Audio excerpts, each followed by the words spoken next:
All right, let's talk about Joe Burrow and the Cincinnati Bengals. Burrow continuing to have this really incredible season, I think.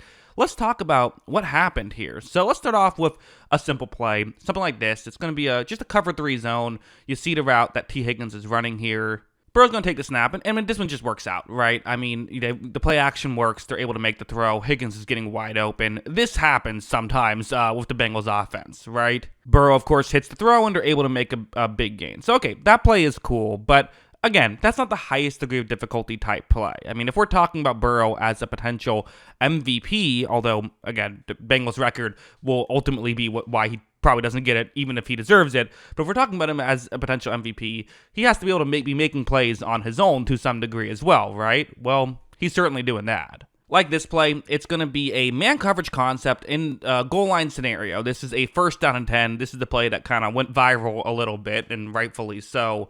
Watch what happens. Burrow's going to take the snap. He's going to step up in the pocket, but ends up getting hit by his own offensive lineman. So that's worth noting, because a lot of people on this play said, like, wait, wasn't he already touched down before he threw the football? Or wasn't he already down, I should say, before he threw the football? Yes, he was, but he was never touched down, so therefore you can still throw the football. That being said, he's falling down. Yes, T. Higgins is open, but, like, I mean, you're on the ground, basically. How are you supposed to make this throw? I don't know, but Burrow did it. I mean, it's ridiculous, right? How does he do that? I have no idea, but who cares? It worked out. Also, play like this was very good, where this is going to be a zone coverage concept, and the concept itself is pretty simple for the Bengals. They run a play action. You have Jamar Chase running a route, trying to get into a gap in coverage over the middle right here. Burrow takes a snap, and this play action works, but it kind of works too well. Since you have Cleveland players ready to tackle him, so Burrow cannot make this throw the way he would typically like. He has to kind of throw this one awkwardly, and it's going to be a more difficult throw for him to make.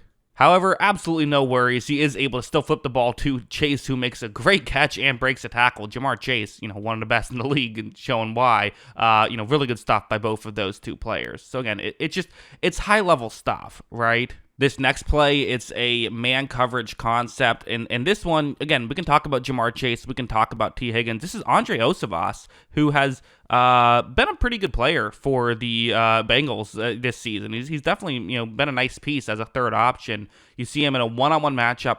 3rd down and goal here, so still a 7-0 game. You definitely want to try to make it 14-0. Burrow takes the snap, and you see Oshavas here is going to run this route really well. He gets some separation. I mean, it's great stuff. So when you can have other guys contributing, that's really what can make this offense go. Because, again, we know T. Higgins. We know Jamar Chase. Those guys are both so good.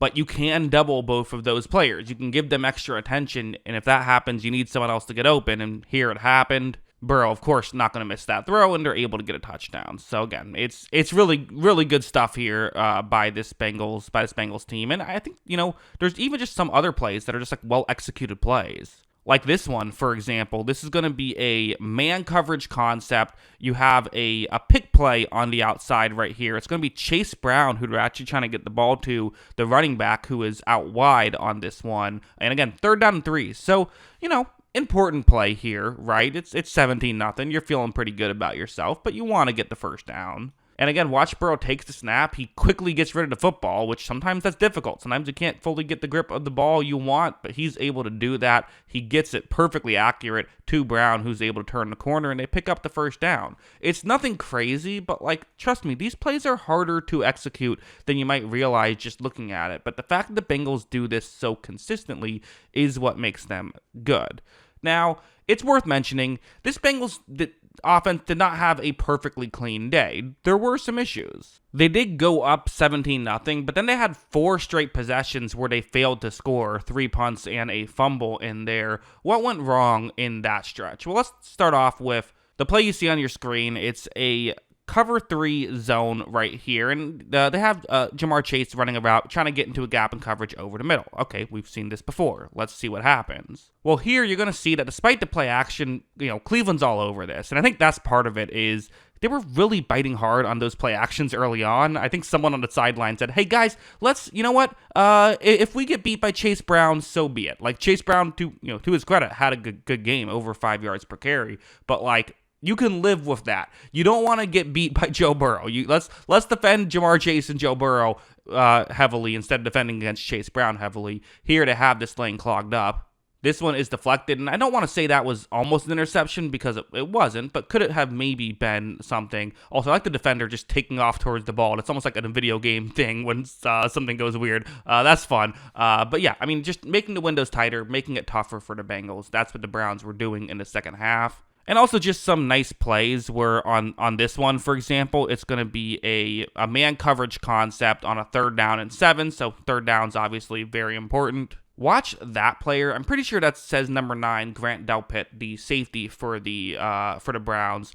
He's he's in charge of covering the tight end on this play, but things get a little bit different in man coverage. Because watch how when this play begins, okay, the tight end he's supposed to cover is blocking. So what do? I mean, do you just hang back and make sure you cover him? Well, now you've taken yourself out of the play. So really, you have 2 options. The first option is you just drop back and cover the middle of the field, but that's not what they're going to have him do. They're going to have him step up and, hopefully, in theory, he can just take away the tight end who's blocking, and you've done your job. You've taken him out of the play. Or you can do something else, which is you read this play right here, and you could say, hey, no one's blocking me. I got a straight shot to Burrow. It's obviously a risk because if you decide to do this and you fail, like let's say you try to do that and then you maybe get blocked a little bit, or maybe just the quarterback reads what happens perfectly. If the quarterback's able to flip it out to the guy you're supposed to cover, now there's nobody covering him and it's a blown coverage and you can give up. I mean, that's sometimes how like 70-yard touchdowns happen. However, here he gambles and it pays off. He does get to Joe Burrow, and again, it was helped out by good coverage on the back end. Chase, I think, was about to get open. They just didn't quite have enough time for him. So, good job by Grant Delpit. Sometimes the defense makes a play, right? You got to give him credit. But let's now go over here to a very fun play. So it's a 2nd down and 6. You see that Jamar Chase is one-on-one on the outside. Oh, well, we got to throw it to him then, right? Well, you look at the game situation, and the Bengals are up 11 points. They want to just run out the clock. Cleveland has 2 timeouts, so in theory, they could call both the timeouts and get the ball back. But really, this game's probably over. However, all of a sudden, a Browns player jumps off sides, which means you have a free play. And so now Burrow's saying, well, free play, Jamar Chase one-on-one, let's see what happens. And watch how open Chase is going to get on this one. This wasn't even Burrow's best throw of the day. It was a bit behind, but still good enough to make a touchdown on that one. So good job by those 2 guys. Chase was so open. For a second, I thought, okay, did the defender maybe think that the play had been blown dead? Not the way he played. He turns around right away and starts playing Chase. I think Chase is just that good. So, yeah, Jamar Chase really good, Joe Burrow really good, and the Bengals still alive in the playoffs. It's still going to take some work, but they still got a chance. So, yeah, those are my thoughts. What are yours? Let me know in the comments below. Always love hearing from you, and of course, as always, thanks for watching.